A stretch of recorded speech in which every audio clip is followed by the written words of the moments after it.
broke for the three, though. That's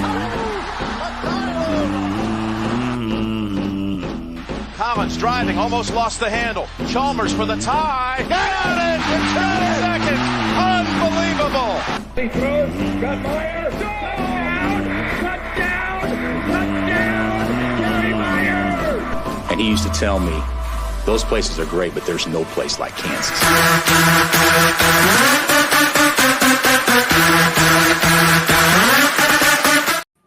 All right, boys. How we doing? We were just discussing this. We are 3 weeks exactly away from the Kansas football Jayhawks starting their, in the past, this would have been a joke, but now I'm dead serious, starting their path to the college football playoff. AB, I think you just said 3 weeks from now, we will be in the first quarter. How are you guys feel? How are you doing? I guess first off, it's been a little bit. I'm doing great. I've never been more excited for a KU preview, or season preview on this pod. I mean, it's the first season we've had legit expectations. Obviously, a couple of years ago, we had a really good year. You had the game day against TCU. So going into that next year, you were excited. But last year they showed you what they could do and how high the ceiling is. So, I mean, they went 8-4 last year, ended up winning 9 games, but we talked about how many close losses they had. So they're preseason ranked. They actually have a shot to make it to the Big 12 title game, and that means a potential chance to make it to the college football playoffs. So I know that sounds crazy to people, but a ton of bodies back. One of the best head coaches in the country. So I can't wait for it to get here, and it's besides Bobby Witt Jr., it's about the only thing I think about. He's good at life. Yeah. AB, I think last year, I saw somebody tweeting this at us, but like last year we had an episode early before the season talking about best case scenarios, worst case scenarios. I don't think we're going to do that tonight, but like, is there any reason to not be 100% all in on this team doing something awesome this year? Like, Are you positive AB this year? No, not really, to be honest. It really sucks because I want to be the guy and I want to tweet out the video in late November that I said we'd win 11 games and we just finished 11-1. I just can't do it if I don't know about JD. We don't have Bean coming in. I know I sound like a broken record with that. If he stays healthy, I have no doubt in my mind we're playing in Arlington. No question in my mind. But I just can't trust that he's going to be out there every game.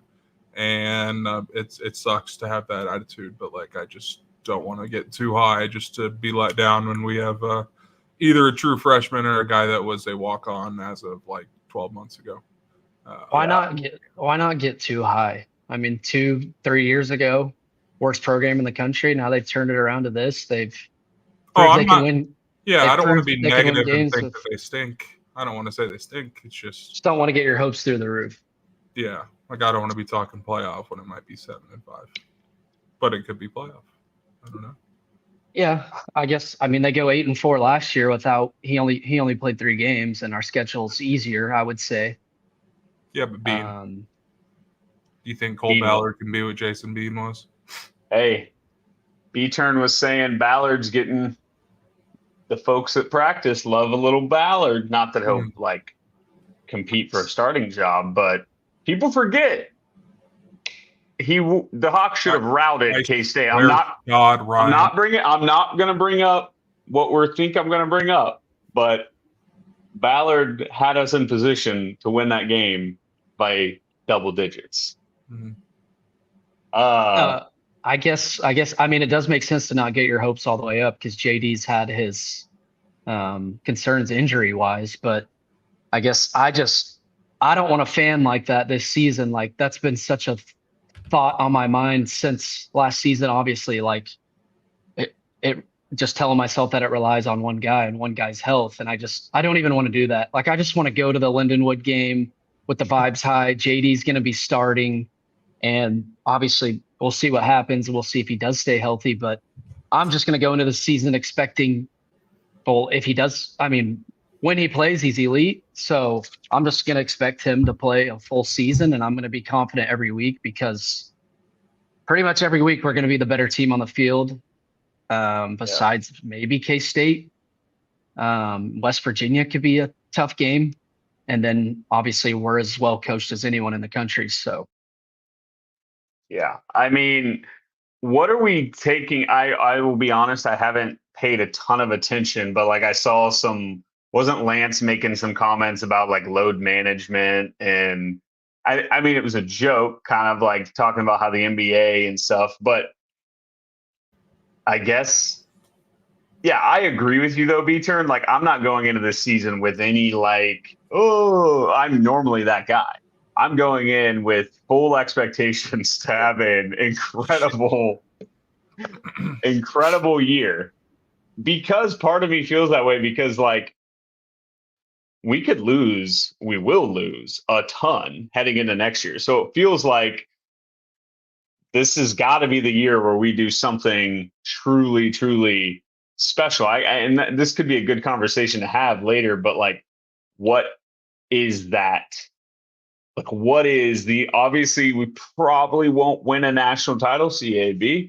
Oh, he is gone. We probably won't win a national title, but like, is the just ultimate goal a Big 12 title? Like, I think that's fair to 100% believe that this team can do it. So I don't know, like, I'd be curious to hear from other people, and it'll probably change as the season goes on. But like, what is considered a success this year? What is considered a failure?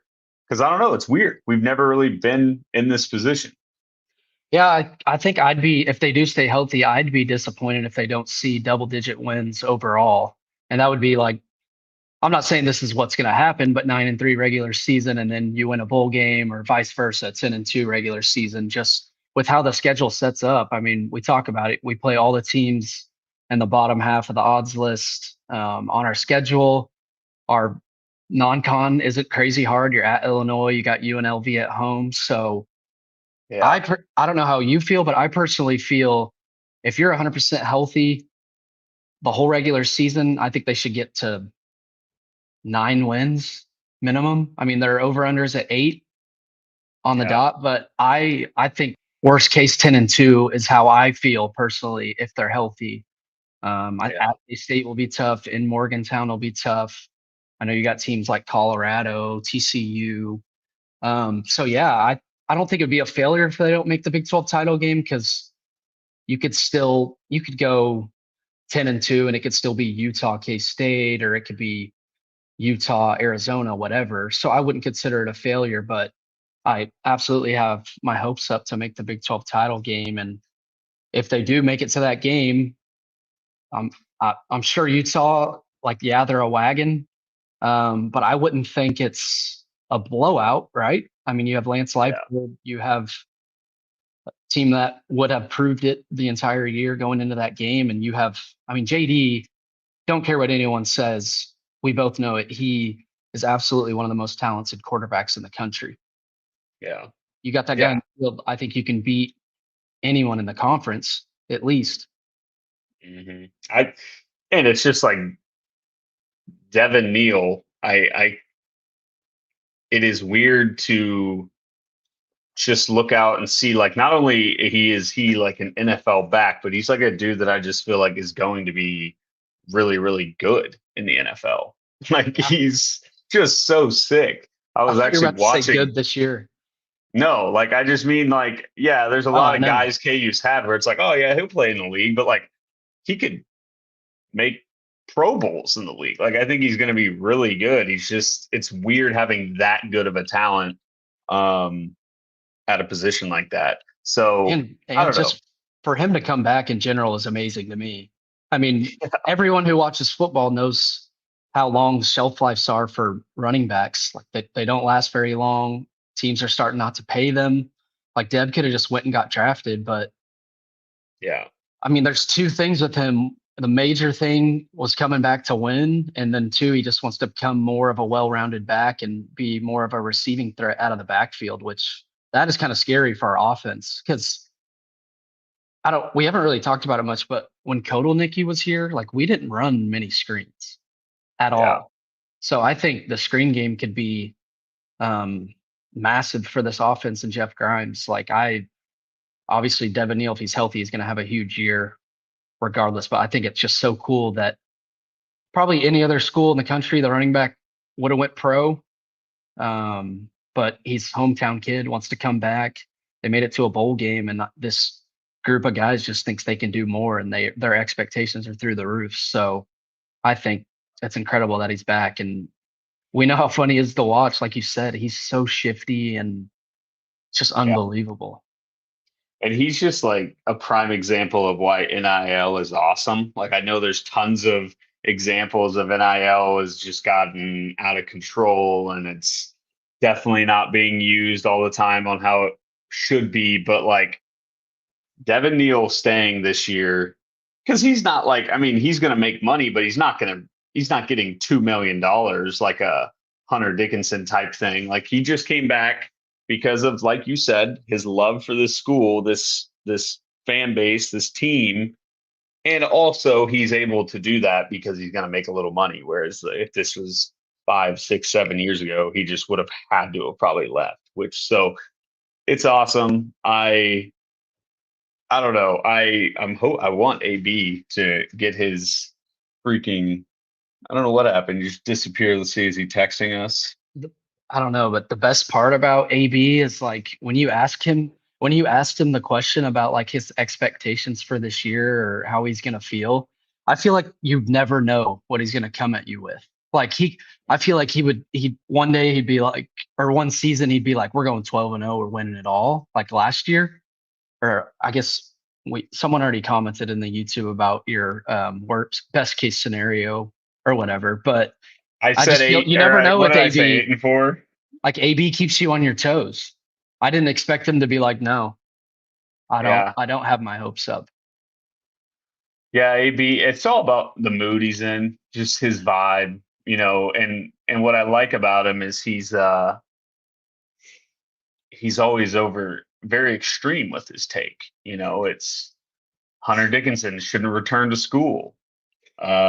Things like that. I love AB and love for his connection to work so he could hop back on this, because what I want to talk about is, like, I briefly said this, but as we're getting closer, yesterday we're getting like parking passes figured out for Arrowhead, and I'm like kind of gutted that, like, now that the excitement of Arrowhead and we haven't even done it yet, so the excitement's still there a little bit, but like having this season finally be here, we were just talking about, we haven't been in a spot like this. We're preseason ranked. We have an NFL back. We have a great quarterback. The expectations are at all-time highs. And to think that we're not going to play a true college atmosphere home game just absolutely sucks. And like, I know it had to be done, but God, I don't know. It's kind of just, the closer it gets, the more sad I am about it. It may be seeing like the clips of it in the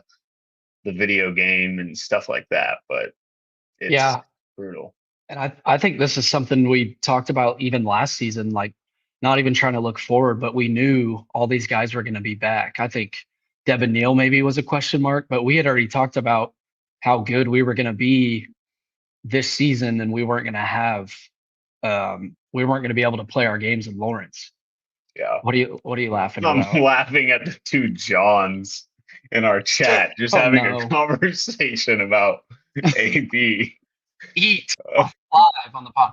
No, we were already talking about that, how we knew we weren't going to be in Lawrence and how it was kind of just bummed us out. And I haven't talked to the players too much about it, but I do wonder how they feel about playing at Arrowhead.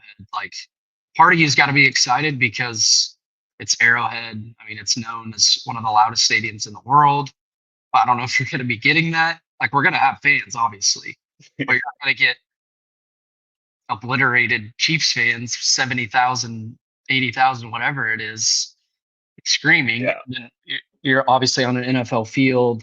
But then I wonder if they feel some type of way about not playing in Lawrence or not feeling at home. Because, like, obviously playing in front of college students and playing in front of playing on your own field in general is just super comfortable. So I wonder how they feel. And I don't know. Like, are you guys more excited for the games at Sporting? I know there's 2 there, and it's gonna be like jam packed. But then you got Arrowhead. I'm just trying to envision, like, when you guys envision our crowd at Arrowhead, what do you envision? How many people do you envision being there? That's why I'm like sad about it, because it sounds cool when you're like, oh, we're playing at Arrowhead. That's exciting. But then the stadium's gonna be empty. Right? Like, unless I've been very out on like reading up on all this stuff, but like, how many people are actually going to be at these games? I guess you still probably get 50. I don't know. I just don't know what it's going to look like. That's how I feel. Like, thinking of some massive game and then picturing a bunch of empty seats. I don't know. We'll see. I probably shouldn't be negative about it until and it's not going to be lack of fan support. It's just going to be the visual of a huge NFL stadium. 50 feels like a lot. It is. I mean, the booth holds what, like 40? I forget. I mean, we sold out. Held like close to 50 back. Maybe I'm wrong. Maybe it is like 45. I don't know how I don't remember that. But I mean, yeah, plenty of sellouts the last couple of years. So you would think. Yeah, booth is 50. So I would think we could get 50. Sorry to interrupt. No, you're good. Like, the games being in Kansas City, is that going to be better for a crowd draw? Like, do you think, like, I guess just thinking about your guys' friends and family, like, did they hate having to drive to Lawrence from Kansas City 45 minutes? And I think the biggest thing is going to be students, right? Like, less students will go. Maybe not. Who knows? But I know how KU football game days go. It's like you get aggressively drunk before, and it's a lot harder to hop on a bus or find a ride to Kansas City than it is to walk down the street to the stadium. But I don't know. Probably overthinking it, being too negative about it. It just sucks to, like, this was the perfect team to have a packed booth, and they're not going to get it.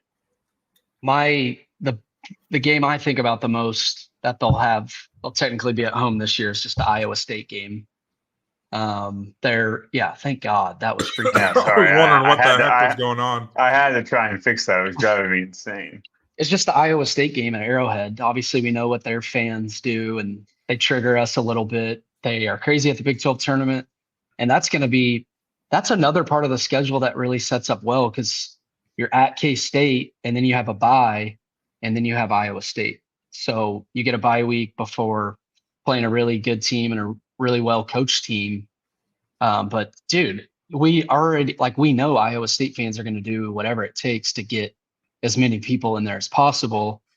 And if that game's like a shootout back and forth, I'm going to be sitting there triggered, mad. Yeah. Yeah. That game is going to be like, they are going to be absolute psychotic the way they will travel to that football game. It's what they live for. There's like Kansas City, baby. There's not a lot of things where you can look at something and say that's the best in the world at it. Iowa State fans traveling to Kansas City, Missouri, they're the best in the world at that. There's nobody better. It makes no sense. It's weird, but they love a quick trip over to Kansas City more than anyone on this earth. So where are we at on this schedule, right? Like, I feel like we're still feeling pretty good about it from a, like, not a horrible draw, pretty good outlook. Where is West Virginia the first, like, true potential loss to you guys? Or I don't know. I haven't been paying much attention to Illinois, but. Yeah. So every team we go over during this podcast, I don't think any three of us are going to be crazy informed on their depth chart or how good they're going to be. So I'm kind of just going off win totals in Vegas. AB, I'm sure you probably do the same with teams. Like, I haven't looked at one of them. Well, I'm just saying, like, I don't really know. I'm just saying how to really tell if a team's going to be good or not. It's a good way to do it. It's a good way. I'm going to go off win total and Vegas odds to win the conference. Illinois 5.5 win total, 200-1 to win the Big Ten. That's second to last on the list. Mhm. It's at Illinois. Heard Bruce Weber's coaching for the Illini, and his hair's still growing out. So but like that would 100% be a bad loss, right? Maybe not bad, but it's one bad. It's a bad loss, I think, to lose to that team. yeah, If their over under is 5.5. I guess it's probably tough to guess what a spread would be. I guess it could depend how. I mean, we play Lindenwood. I don't know who they play week 1, but I would guess 6 or 7 KU. That's what I was thinking. So I don't know. I don't know how, but like, I'm just thinking. They lost guys to the league. We would have a full meltdown if KU lost that game, right? Like we can sit here and pretend we won't, but we will. The whole fan base will. Mm-hmm. We all agree? Yeah. Yeah. Okay. And then you got UNLV at Sporting the next week. They're over under 7.5, but they're in the Mountain West. 5-1 to win the Mountain West championship. So obviously we saw them in the bowl game. It was the best officiated game I've ever seen in my life. I wish we could relive it again. I don't know a ton about them, but 7.5 scares me a little bit. But you got to remember these schedules these teams are playing. Yeah, they're in the Mountain West. They won 10 games last year. We killed them. Those sporting crowds, are you guys excited about those at least, Rye, or are you just out in general? Because we're out. I guess those could be cool. I forget that will be like completely full, right? It better be. If it's not, it'll be upsetting. Yeah, I guess it's just, to me, it's like, I just love a full football stadium. Like, I'm thinking back when KU would play Missouri at Arrowhead, those were completely full, right? Oh, yeah. Yeah. So, I mean, at least the 2 versus 3 and the Kerry Meyer one, I remember. I mean, the 1 year we started 5-0 and lost the last 7. I don't remember the crowd, and then that was sweet. Isn't Sporting KC like 18? Yeah, John F. just said 18,000. That's hilarious. That's barely more than Allen Fieldhouse. Which, by the way, we need to talk about 15-3 reduction. PU to use 16, and I know it had to be done, but I don't know, something about losing to 16 and going to 15 is just brutal. 16-3 was such like a marketing tagline. I don't know. 50, it really threw me off to see that. At least lie. Let's just lie. Let's pretend there's 16. Yeah, no one's going to count. No. Oh, I bet somebody on Twitter would. Oh, yeah. Yeah. Oh, yeah. Anyways. A lot of questions still feel, about food in the chat. When you disappeared, out of control. John F. and John Doe were just having a full-on conversation about you and like everything that they wanted you to talk about, what you wanted to do. What was one of their ideas? What they wanted you to do, I should say. Well, where was the thing that made me laugh? You got it. Never mind. Great content here. I can't find the comment I was looking for.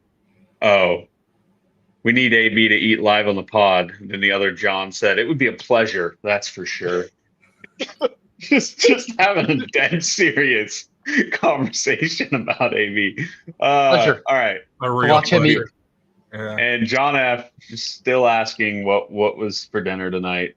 AB has not ate, is what he informed me before the pod. Yeah. I haven't had dinner. So any ideas or tips or tricks or thoughts, feelings, or emotions, just let me know in the chat, please. Oh, I'm sure they will. After, I have no doubt. That's the non-con. West Virginia is the first Big 12 game, and it's on the road in Morgantown. They're 6.5 win total. Garrett Green's back. They'll be that'll just be a tough win no matter what. Going to Morgantown is always weird. Even when we won off the beautiful play-by-play call by the greatest Kobe Bryant pick 6 in overtime. I thought that game was wrapped up. They made it interesting late. I was so nervous, and they found a way to win that game. But yeah, going to Morgantown is going to be tough, and I'm sure that'll be that almost feels like it'll be like a pick. I guess it depends how the teams start the season, or like a 2 to 3 point spread. Yeah. Oh man. So let's assume we head into Morgantown. We're starting to, by the way, we haven't even really talked about, but preseason top 25 in the coaches poll, which is sick. I kind of expected it, but like just pretty cool to see. So let's assume we start 3-0, and then let's say we win in Morgantown. I admittedly haven't paid much attention to rankings early in football seasons in a while. Like, could we move up fast, or do too many teams play nobodies early in the year, so there's just not enough people losing? Like, will we be top 15 if we win in Morgantown? Will we be top 10? I would hope we could move up 5 spots. What are we in the coaches poll? 24. We'd have to move up. I don't know why I'm so stuck on the video games rankings where we're 20th or 21st or something. But yeah, I mean, if you start 4-0, you're probably gonna be top 15. I would imagine. Dead serious, AB. You should start live streaming on the Ain't No Seats YouTube while you play video games. Thought about it. Thought about it before. I mean, I would watch. I wouldn't even participate. I just want to watch. I haven't played the video game. I want to watch you play the video game more than I want to play it myself. I got to dial up James so he can be my defensive coordinator. Oh my God. That's what I need to stream.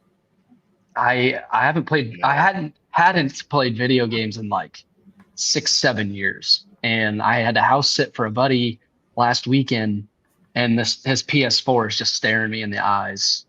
I know he's got College Football 25 loaded in there. Dude, I'm on there till 6 a.m. recruiting my ass off for Kansas, getting players to come here, winning ball games. Like, I'm telling you, I just never was a big video game guy, and I get angry when I lose in things, so I just didn't play. And then, dude, NCAA football's back, video game. I was up till 6 a.m., 2 inches away from the TV, locked in. That's my favorite part about this, is just like picturing grown men with like children just losing their minds over this video game. And it's incredible. Because it's like, how old were we when the last one came out? Right before college for us. Yeah. 17, 18 Like, years this was our childhood playing these games. God, Braden. Road to glory. And just like there's nothing that brings a rage quite like something not going right in a big moment in a video game. And like it's always the controller's fault, or here's the thing. There are so many things in this game where it's just like, because I don't play defense, and in Road to Glory, you don't play defense. You just play quarterbacks. What I would do. Simulate. I'm up like 6 in the semis with 30 seconds or like a minute left, and I run the ball on 3rd down. They don't have timeout, so the clock should run down to 15, 20 seconds. They punt it right away. They don't run a second off it. They go to Super Sim. They punt it. Georgia goes down and scores. 5 seconds to go. I'm down 1. I mean, what are we doing? This is why you have to stream. Imagine Amy's reaction. Oh my God. What are we doing? All time. Just incredible. Were you guys as kids, if you lost a video game or were going to lose a video game, were you like a rage quitter? Maybe stand up, turn off the console, unplug the game? Yeah. If I'm getting my ass whooped, I'm not letting it finish out. Like, it's just over. Are you talking against somebody, or like just against the computer? No, like you're playing your brother or friend and you're losing. Are you the type? Because I'm going to tell you a guy who was. You'll guess it, Mr. James. I've never seen a clock at 0 in that guy playing video games. Just instant turn off the console. That's why I brought up playing NCAA football 25 a couple minutes ago. Was because the whole time I'm playing, I'm thinking about Chris in our freshman year in the dorms, when he's literally playing his season and getting interviewed by 5 different people, interviewed about him being the head coach at Duke. and how the boys are really growing and they're recruiting and the programs. I'm sure he did this in the dorms, but like when we were growing up, he would be in my basement wearing a fake headset, Oh God, being yeah. the like head coach, just me and him hanging in the basement, just talking the whole game. And then if he loses, turning the game off. You know, Just our guys played hard tonight, and oh, so funny. Oh my God. I mean, I Oh, think You this should be a live stream, millionaire off of that. Of the course. live stream idea of you, AB, and you getting characters like James to play against you. I do anything. I'll pay James. He would build our page, and Maybe. he'd get us Or we'd millions of. No, we'd get booted off YouTube instantly. Within seconds. So like, how long would he let it play out into the game before he's quitting? When he was a kid, like, is he like when it's no, but so definitely he was- over? Or He was so insane that it could be the third quarter, and if something just goes slightly wrong for him, like he That's runs the bullshit. speed option that gets intercepted, he's turning the game off. Like he was He knows it's over. yeah. It's so funny. Like I kind of, now we're talking about this, I've never even considered buying this game, or because I'm just like, I can't get into video games. I don't. Don't It's do not it. a battle. It's not a battle I'm willing to fight at this stage of my life, on top of golf and all the other stuff. So it's like, I'm going to sit back and still not get into it, but I would love to watch some other folks and see just how insane some of you are playing that video game. So AB, have you led the Hawks? Just one more video game question. Have you led the Hawks to a national title yet? Nope. Here's the thing. I actually just did a quick one with the Hawks today, just 1 year, because I wanted to see the stadium. So after work, I turned it on for a little bit, but lost in the quarterfinals to Ohio State, 24-21, upsetting. But you know what? It is what it is. Wow. But no, I've been more of a road to glory guy so far. But Johnny Darrell. John Darrell was a king. Yeah. So my guy Lance in the comments said West Virginia picked 8th in the Big 12. What is that, like coaches poll, or is that like just preseason By the media. teams in order? And then how many teams are in the Big 12 now? Do you guys know? Isn't it Off the top of your 14? head? I think so. Because dude, if they're 8th, that's like our second toughest game in the Big 12. How many do we have last year? Preseason media has West Virginia 8th. So, I mean, we might play more talented teams, but I would say that's our second toughest Big 12 game. And if that West Virginia, that seems shocking to me. But yeah, I mean, it's so wild looking down at the football schedule and being like, we're going to win every game. That's how I look when I look down at this football schedule. well, it's probably like 16, by the way. I'm thinking Utah, obviously Utah, K-State, Oklahoma State, KU, UCF, Iowa State would all be ahead of them. Who else am I missing? Arizona. So yeah, I mean that does. There's 7 right there. All those teams I just said, the only ones we play, I think, is K-State, Iowa State. We avoid Oklahoma State, who I guess, I don't know. AB, do you have any dark horse predictions for the Big 12? I know we don't know a ton, but you liked Oklahoma State last preseason, and no one really did. No one liked them in general. And then they beat K-State and KU back-to-back weeks, make the Big 12 title game. Ollie Gordon's back. You got anything for me? Not really. No, I need to look at their schedules and stuff. The problem is like there's usually a good sleeper team that no one, like last year Oklahoma State, their schedule was dog shit. It was crazy that everyone was so low on them. But this year it's like KU and K-State have those schedules, so it's not really worth digging deep into. But right, did you know K-State plays Arizona and it's not a conference game? Mm-hmm. What? Yeah, they had it scheduled before Arizona announced they were coming to the 12. So why Why not just change it? So I don't know if I that guess game because they're not playing in Big 12. They're not playing twice, right? No, but it's just kind of wild. I think it was like That is wild. K-State will lose that game, and it's going to be annoying that it's not a Big 12 loss. That's why, like, does that game really matter? Because K-State would still, it doesn't affect their chances to make the Big 12 title game. And if you make the Big 12 title game, they're going to have a chance to win, potentially make the play. I'm not saying K-State's going to, but I'm just saying that game doesn't really matter a ton. Like, you don't really need to go undefeated and run the table anymore. You want to, but if you lose to a ranked Arizona team in the non-con, doesn't really affect you. Yeah, that is crazy. I don't know how I have not seen that. What is their, I mean, if I remember correctly, their schedule is pretty nice, right? If you're a K-State fan. Yeah, I'm going to look at it right now. I mean, they go to Westfall, they go to Iowa State, but yeah, I mean, they have to play Oklahoma State. God.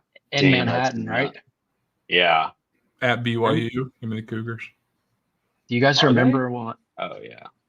Do you guys remember when Jason Bean was the best QB of all time in Stillwater for the first half? That was like a spiritual performance. That so annoying. What would have happened if what would have happened if we won that game?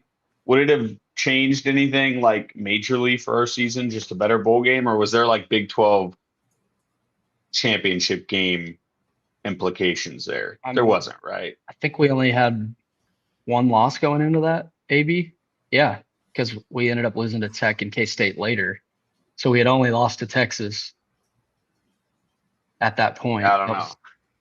I just feel like, that game's just one of those I only had one loss. Think about. Yeah. So annoying. Gonna get sick live on air if we keep talking about our shitty losses from last year. I haven't brought up the moment, and I won't. I promise. You brought up the game. Do you guys as a compliment to Cole Ballard? No. Do you guys have any, I guess, concerns, stuff you have questions about roster-wise, depth chart-wise, stuff you're looking forward to, stuff you're nervous about? Like, you guys are fans. You got to have something. Front seven. I gave my concern. Well, yeah, I'm not that deep in the concerns. My concern is not having real home games. Mm-hmm. And my concern is Jalen Daniels. Bryce says, I'm just showing up to the stadium and watching. Mm-hmm. So we'd be better off if we were like that. Yeah. Isn't the center, this Foster dude, just an absolute beast of a human? Yeah. Bryce Foster from Texas A&M. He started all 12 games for them last year. Leipold said last night that the offense is so complex and takes a long time to pick up that it might take him a little bit. And he just got to campus recently. So I guess it's like kind of a battle at center between him and Shane Bumgardner, the dude that transferred from D2. Yeah, his last name's Bumgardner. First name's Madison. Hate it. Did not believe he came out of the bullpen, by the way. I mean, to come in and close that game, insane that happened to the Royals. Like, what are we talking about? Dude, he had just went complete game in San Francisco that Sunday. Stupid. And then here he comes just trotting. I'm like, just mows us down. Yeah. Unbelievable. Also, not to go Royals talk, but like the fact that Alex Gordon almost got an inside the park home run to tie, it was Alex Gordon, right? Yeah. To tie that game. Center fielder's controller died. Where were you in that moment, AB? What were you doing at that exact moment? I know. As Alex Gordon's rounding second base, and it starts to become aware that he might be able to score. Mm-hmm. I was at a friend's apartment in Lawrence, where we had watched about 132 Royals games that season. It's the saddest I've ever seen my friend Kevin in my entire life. Dude, looking back, that was so fun, and it doesn't even affect me. It's crazy. No, it's the fact Well, we won it 12 yeah. months later. Yeah, Yeah. that helped. The case. On the night of Game 7, we took 2 cars and drove from Lawrence to P&L, and we got there and it was full, so we had to drive right back. I think Cole hit 100. I think Cole hit 105 on the way back home. He was flying. So we stopped at Texas Jack's, of course. Shout out to the liquor store in Lawrence. Got some champagne bottles and used them for mimosas the following weekend because we didn't need them that night. I mean, Billy Butler could have went home to third quicker than Gordo did there. Yeah, well, he's stumbling going into second. The outfielder grabs the ball at the warning track, loses it. Like, I would love to know what was going through our heads. Like, because can you imagine if that was us? If it was the Royals defensively, and our center fielder did that up by 1, Game 7 of the World Series, 2 outs, bottom of the ninth. Yeah. What if Salvi would have homered there? That's my always will be my what if. Like, what if would I be alive? Would be a real question. But like, if he just hit 387 down the left field line, pimps it onto I-70. Come on, no. Dude, that video of him mic'd up running the other day was so funny. You strike me out a lot. You strike me out. Go pitch. Okay, back to Shane Baumgartner, center for the Kansas Jayhawks. So Bryce Foster, obviously huge pickup. Started all 12 games for A&M. I guess it's a battle just because it's going to take a little bit to really understand the offense, but he's obviously a beast. They talked about potentially Baumgartner playing center and Foster playing guard, but I think it'll be Michael. It's going to be Michael Ford at left guard and Kobe Baines at right guard, I believe, or who the starters will be. So, AB, you're actually concerned about O-line? No, I'm talking defensive side. Oh, okay. Front 7. Yeah, that's probably. I mean, if there's any concerns, like position wise, I would say linebacker. I mean, Rich Miller wasn't incredible, but he was like the leader of the defense. I know, don't bring it up. And then obviously you lose Craig Young, who was just kind of all over the field. Cornell Wheeler is going to start at the Mike linebacker, the dude from Michigan. Go Blue. So he's going to be calling the plays defensively. I think this year's like the year the headsets start defensively. One player gets a headset. So that's Cornell Wheeler. He's got to have a big season. And Barry Hill's back. Taiwan Barry Hill. Hasn't been amazing. And then JB Brown from Bowling Green will be one of the starting linebackers. And then they have a couple freshmen that they really like. John Kamara. That's Deshaun Warner's high school teammate. He's gained like 30 pounds since he got here, grown like 2 inches. He's like 6'3", 240. His high school coach was telling me like he could athletically blow people away at Alabama or at Georgia. Like, I think he's maybe the biggest sleeper on the entire roster. And then Logan Brantley's a freshman too. They really like him. I think he could play a good amount at linebackers. So I'm a little worried about the linebackers. And the D-line, obviously we lost. God, if Booker would have came back. But I get it. Jeremy Robinson's back. Obviously, you got the big-time freshman coming in. You got the big-time transfer from Michigan State by Job. And then obviously Deshaun, Dak, Brinkley. Defensive line, we'll have DJ Withers as a stud, Tommy Dunn, Caleb Taylor, Keenan Caldwell, Javier Garrett, transferred in from North Dakota State. So they'll be running defensive tackles in and out all game. I saw Mello Dotson tweet. What did he was something like going up against the best offense in the country every day is, I don't know what he said, but obviously it's like a good thing. how sick is it that that's like not the most absurd comment ever? I don't know if we'll be I don't know if you can say we're the best offense, but at this stage, August 9th, 8th, I think it's you could say it, right? AB, you feel that way? I zoned out for a second. I'm not gonna lie to you, boys. Wow. So Locked sorry. in over here. Wait, what'd you say? Me? He zoned it. Yeah. I zoned out. Nice. I was looking in like the students in the student section of our background, and I was just like, nice. Great people there. Great group yeah, of guys.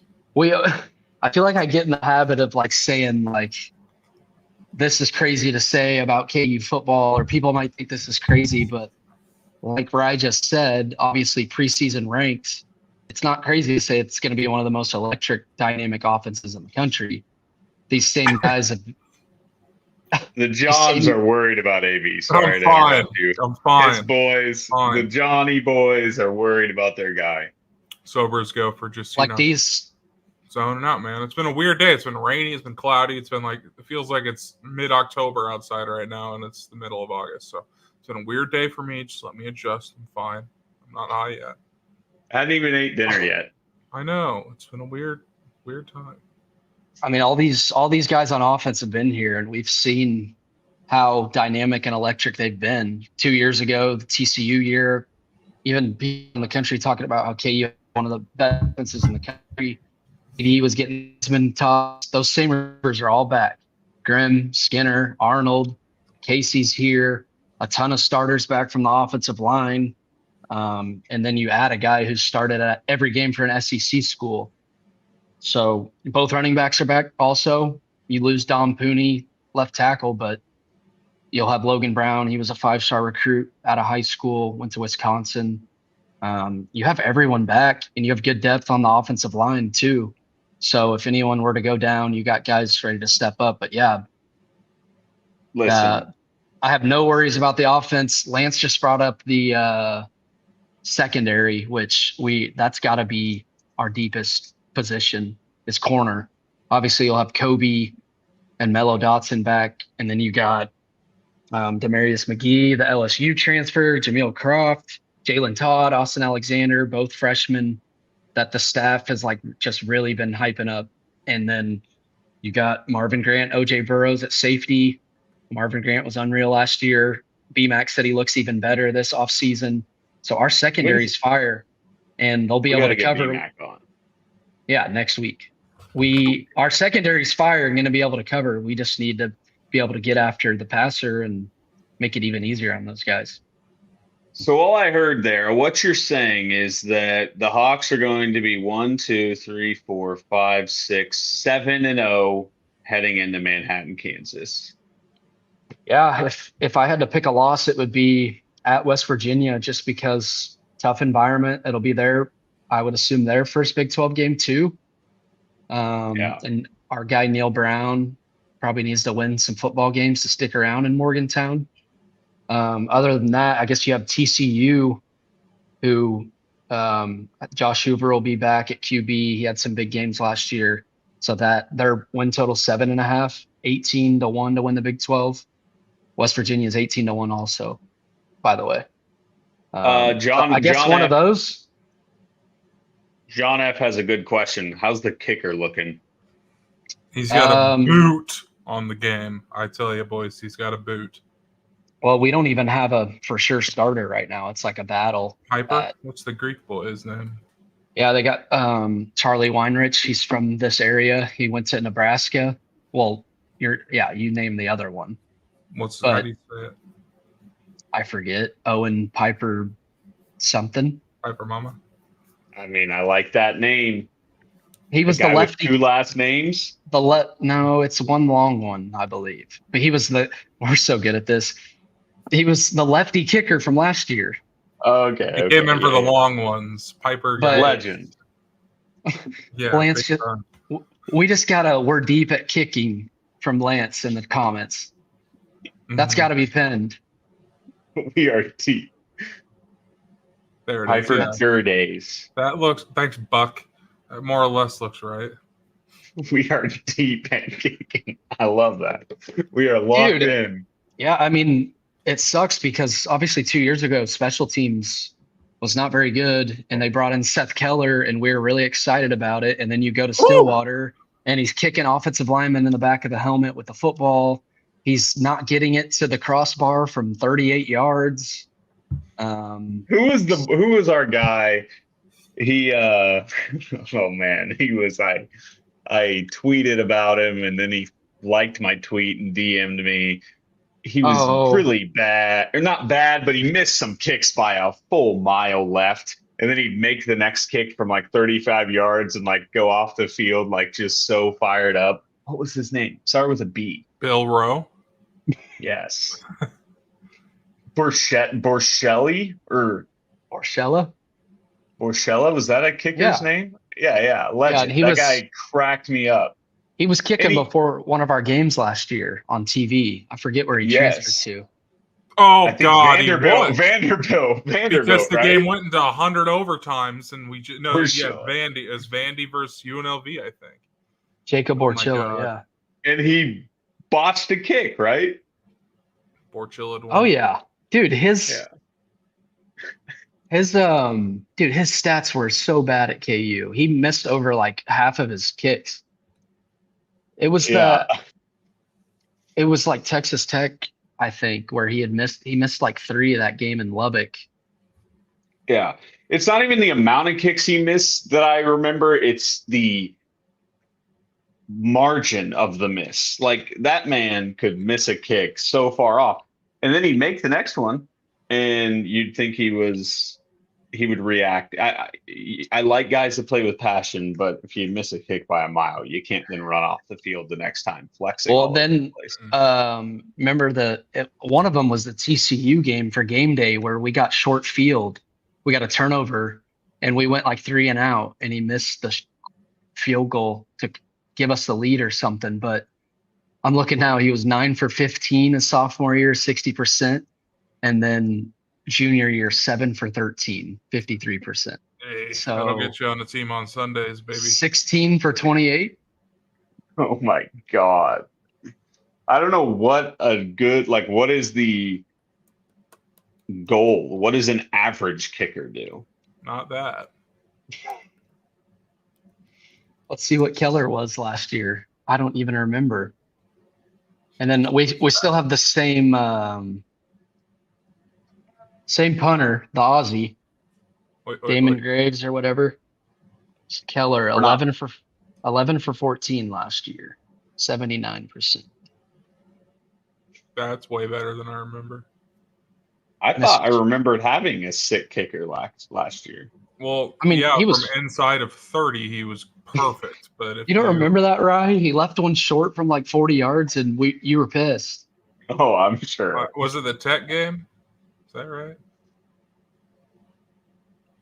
I don't know, but I'm just always team. Like I am very passionate about banning kickers altogether in the college game. Like they ruin a lot of football games. I think we should do nothing but 4th down conversions. So yeah, well, we just got rid of kickers in our fantasy football league that we've had for 20 years now. It's great feeling. Finally got rid of them. No fantasy league should ever have kickers. It's so stupid. Mm-hmm. Mm-hmm. Yeah, I agree. Justin Tucker is electric though. Doesn't he put up like way more than every other kicker by like a wide margin? Yeah, and then so people start taking kickers in like the 8th round, and it's what are we doing? You know, love that guy. I love that guy at a fantasy draft. So how to make sure I get Tucker? We haven't talked enough about how I ended Ryan Reinhardt's fantasy football career, and it's the best thing that's ever happened to me. Oh no, it's not. It wasn't like a competition. AB drafted my team because I had a golf tournament and my team horrible, dead last, so bad that it made me just say I never want to play fantasy football ever again. Took Jalen Rager early. Oh boy, did I! So I was looking for a way out of the league. Never played since. Got asked back into the league this year. Turned them down. We'll see ya. I'm retired. I'm happy. I'm Andrew Luck. We'll see ya. Dude, the fact that he got booed walking off that field is just one of the most insane things ever. That's still the most jarring breaking news alert I've seen on ESPN in my entire life. I was getting ready to watch some Week 0 football. It's crazy. I have some random thoughts. Should I just roll through them? Yeah, let's do that, and let's wrap this thing up after. Yeah. Which this will probably take an hour. Which is the best. There's only 4 things. Yeah, we're only at an hour. We got way more time to go. I'll start at the bottom. The NFL top 100 list doesn't make a lick of sense. Not one. Oh, God. Where did they put Mahomes at this year? 4, but that's not even what I'm worried about, because if we're only going off the regular season last year, I get putting Mahomes at 4. What I don't get is if you're only going off the regular season last year, why Travis Kelce's number 9, or why some of the other guys are up here. It's just like there's no consistency with it. And it's like to put him at 4 is the only thing. It's a clicks thing. It has to be. Wasn't he 9 last year? Maybe. Well, the players vote, right? Yeah. It's player generated. Oh. Jamar Chase probably didn't even have him in the top 100, which dropped him a little bit. That is true. I mean, you're just going to have a lot of haters when you're the top dog. Yeah. But John F says, how about Team USA almost blowing it? I don't think we almost blew it. I think they blew it. Serbia? Yeah, we came back. Ryan, I texted this to Braden earlier. I said, if Team USA loses, we're going for 8 hours, and I'm not letting you off. Because here's the thing. If this roster that was built up to be the greatest roster in the history of Team USA basketball, better than the Dream Team, better than the Redeem Team, we've got this team that apparently would be the best. And everyone the entire time was saying, and still is saying, it's crazy that a 40-year-old is the leader on this team, is the best player on this team. If they would have lost in the semifinals of Serbia, I wouldn't have stopped. It would have rejuvenated my hatred for LeBron James and honestly for you. And we would have gone back and forth on this pod screaming at each other. I don't actually hate you. I just hate when we talk LeBron. But I would have loved talking LeBron. You hate it? I hate LeBron. You do not hate it. I love Ryan. I hate LeBron Ryan. You do not hate LeBron talk. You bring it up. You go out of your way to talk LeBron. No. Yep. Yeah. So I guess I didn't realize that this team, I've been so far removed. Like today was the first time I've really watched. They were truly built like the best team. I feel like the team 4 years ago in the Olympics, I don't remember who all went. Well, I guess it was weird because of like COVID, but like feels like a lot of these guys are kind of past their prime. Like LeBron and Curry, and I mean Curry's still really, really good. We've had games where Jason Tatum and Joel Embiid couldn't get a single minute. Yeah, but isn't in that time Derek White's playing like a bunch of minutes? Right, but I was big on that too, but it's also like they're not competing for the same spot. Like Tatum's going up against LeBron and KD, who are the 2 best players in the history of the world, it would appear, with KD playing in the Olympics. Yeah, I guess to me, if I'm coaching that team, which I'm clearly a better option than Steve Kerr, but your boy's there, Tyler. Give me LeBron, Tatum, KD right there. Let LeBron run point. Oh, then Steph's not playing. Okay. Yeah, this is pretty hard. You have a lot of good guys. Somebody's got to sit. Anthony Edwards, what about Steph, Booker, Joe? Yeah. So Bam. This team but hasn't like LeBron been incredible this whole? Oh, he's been great. But if they would have fell short, trust me, you'd have called him LeBron's. I saw some tweets about that. Yeah, from a certain Kansas State basketball player. If you guys needed, if you could pick one player to hit 1 3, he had to make it. Are you picking Steph Curry or Nick Timberlake? I'll tell you my answer really quick. How good is Steph? How good is Steph? How good is Nick? 9 for 14 from 3, 36 points, 8 boards, and of course makes I mean, he never misses a free throw, but the two free throws to ice it. Like LeBron had a triple double, which is like, it's insane. He's 50 years old. I just don't like, people talk about when is he going to stop, or he brought up retiring last year, which was never real.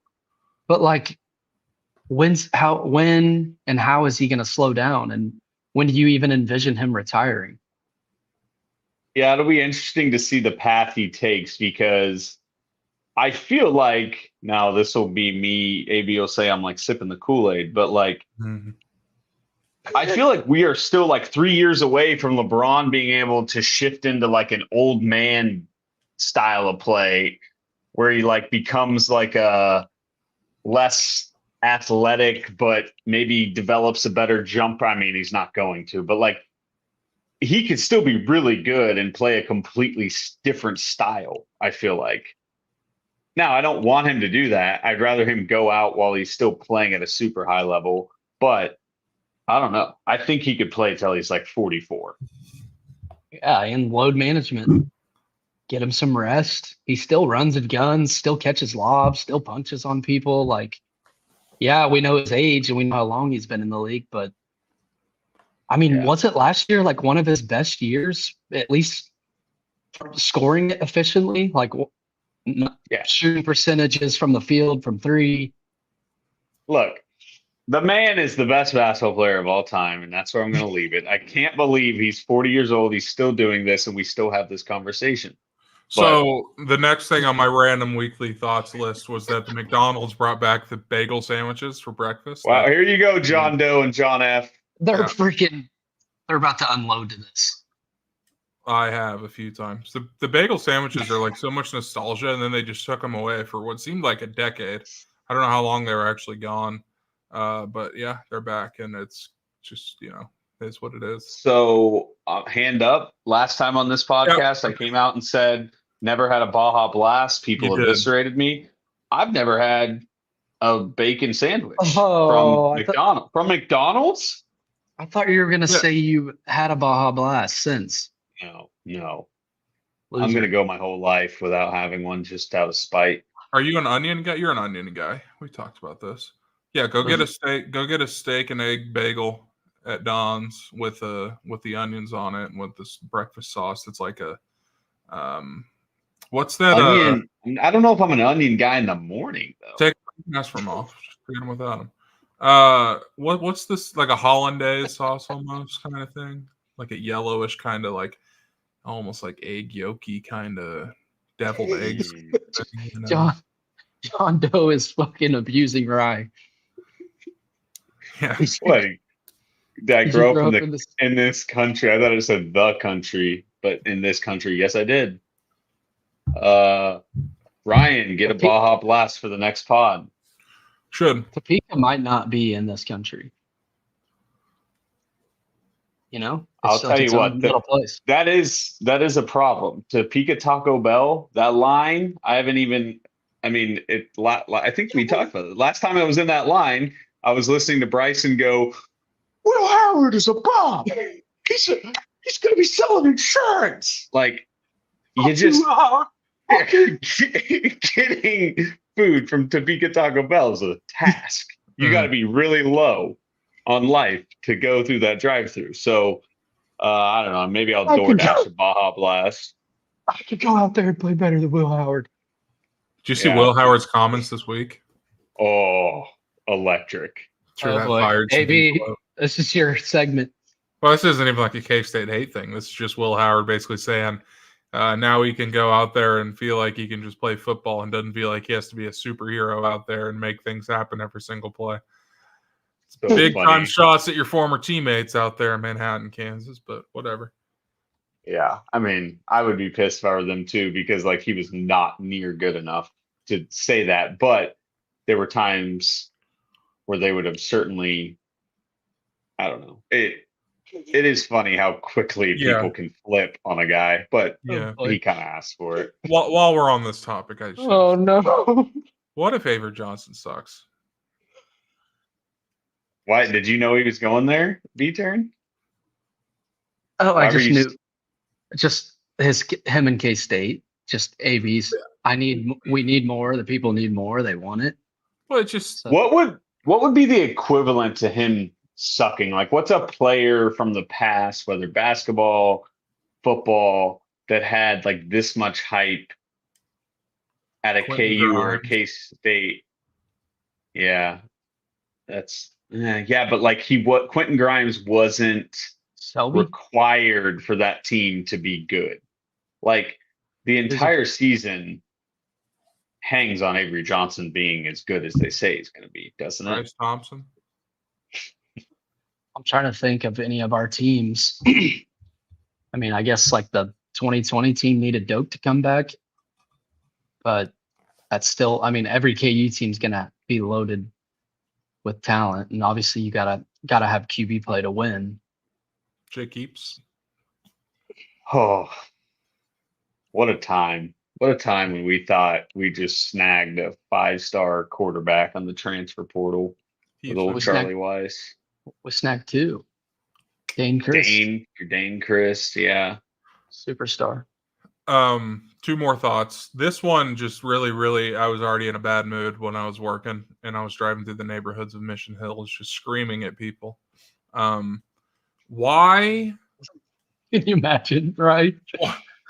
Why are people so insistent on walking on the street when there is a perfectly paved sidewalk that's Dude, not on the street? I don't understand. this just happened. I'm not kidding you. 2 hours ago, It's the I was worst. driving home, and I don't ever notice this. Is this a new thing? They're Like, because everywhere. I thought there's some theory that it's better on your like joints or your knees or something to walk on pavement than it is sidewalk. Maybe any doctors or chiropractors in the chat, let me know if I'm wrong on that. But like, it is it's just wow. The amount of people texting, Snapchatting, B-Turn, I see you're driving and Snapchatting all the time. The amount of people doing that Come to trust their driving and walk on the street over the sidewalk is banana land. Well, so the thing that made me write this down in my notes was this lady was just walking with her headphones on, just looking down at her phone. It's already a pretty thin road. There's a car parked on the side. It's already a tight fit for me to get through, and she's just walking in the middle of the road. And I just get almost all the way up to her. She hasn't looked up once in 15 seconds, and I just honk up, I lay on the horn at her. And you should have seen her jump and freak out. It honestly almost made it worth it. It was very funny. But it's just like these things will kill you if you're not careful enough. Like a person hit by a car, that will kill people. And they're just not a care in the world. They're just like, no, we'll walk on the asphalt instead of the concrete because, it might be marginally better for my ankle when I'm 94 years old. You know what's not good for the ankle? Getting smoked by AB in his car. Oh, I'm not even going fast, but it's just like, if I got John Mayer playing guitar in my ears and I'm singing along, and there's some fucking 2 54-year-old ladies that have been stay-at-home moms while their husbands make billions of dollars and they have this massive mansion, and I'm about to go clean their pool, maybe you walk on the sidewalk so you can enjoy your pool. It's just... My favorite part about the whole story is AB being like, so this is why I added it to my notes. I picture him like pulling to the side of the road and pulling out a notepad from his back pocket and being like, women walking in the middle of the street. Well, like, what do your notes for this podcast say, AB? Well, I have Is there one a more. single KU football note written down? I have 4 notes. One of them was the bagel sandwiches. One of them was the NFL Top 100. One of them was people walking on the street, not the sidewalks. And I have a 4th. All Go right. ahead. I Let's want to hear go. it. On, I want to go on Big Brother next year. Yes. Okay, Johns, really this do. is where you boys, your love of AB has to come through. Uh-huh. We got to get AB on Big Brother, the show. I got to watch more of this show. I got to figure out what it's all about. But like, I think we could pull it off. A big campaign. I'd like to think so, but You know what's a good way? It's basically Survivor, but instead of being out in the wilderness, it's they're just locked in like this house. What if you, the Johns, and a bunch of other dudes just did your own Big Brother? Perfect. This is a great question, John F. I'd love to answer it if my computer would work. I would go for the first HOH, John. I would. Thank you. See, I don't know what that means. I gotta watch this show. I'd go for the first HOH because then it's like you have to play it smart. A lot of people play it dumb and they play it too aggressive. And they fuck themselves. You go out there and you win it. You play it smart. You kind of scope out the whole house. You build your foundation. You find the people you trust. You really find them. You latch on. You build that trust early. You hang on the rest of the game. That's the easiest way to win. But I'm not like the social butterfly that's going to spark up conversation with other people if I don't have the power for them to come to me. So I need the first situation. What are my talents? Fuck if I know. Chugging beer. I had a disappointing realization. Oh boy. I chugged a 12-ounce beer in about 2.84 seconds, and then I did the math and of how many 12-ounce chugs would be a gallon. I'm way off the pace of that guy doing it in 24 seconds. The gallon of lemonade. Way off. I've never seen AB so non-excited to talk about KU sports, and then now we're getting to his little checklist, and I see the smiles coming, the energy's coming. I think it's because he knew he had 2 hours, and this is the second part of the second hour, or this is the second part of that. I do, and now he's just ready to go. Two. Yeah, I do thrive an hour or two. Well, you guys have so much better takes than I do when it actually comes to talking about the sport we would like to watch, whether it be the football team, the basketball team. I'm just here to I don't give my dumbass takes. You know what I mean? I don't know. I love it.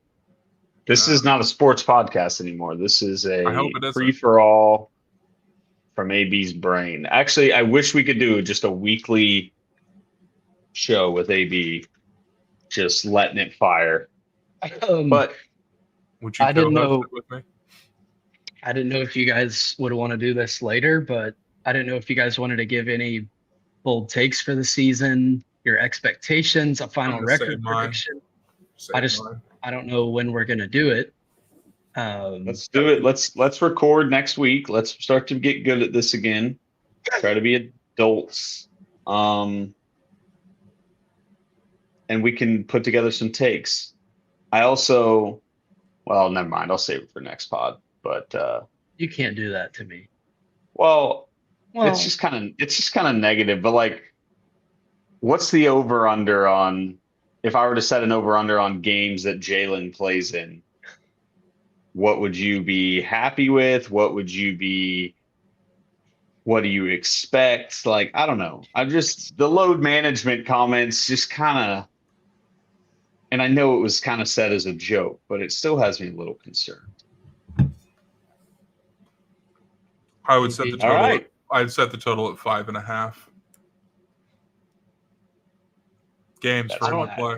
That's really bad. I don't know where to set it. It hasn't been higher than that in the last 2 years.